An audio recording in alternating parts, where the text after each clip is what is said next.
Hello everyone, welcome back to GearUpWindows. In today's video, I will show you how to enable HTTPS only mode in Tor browser on Windows 11 or Windows 10. HTTPS only mode forces website to use a secure encrypted connection whenever possible. This helps protect your data from being intercepted or monitored while browsing. So let's get started. First, open Tor browser and then click on the menu icon in the top right corner and select settings from the drop down menu. Under Tor settings, select privacy and security in the left sidebar.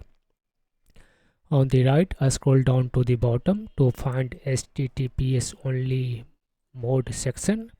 Here you will find three options. You can choose according to your choice. Enable HTTPS only mode in all windows.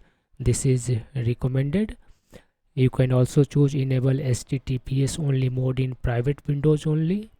And if you want to disable HTTPS only mode, select this one last option that says don't enable HTTPS only mode.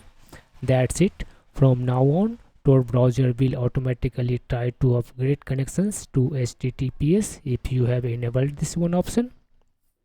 If a secure version of the website is not available, Tor browser will warn you before loading the insecure HTTP version. This adds an extra layer of privacy and keeps your browsing more secure. I hope you found this video helpful. If you like this video, don't forget to like, share and subscribe to GearUpWindows for more useful Windows and browser tips. Thanks for watching and I will see you in the next video.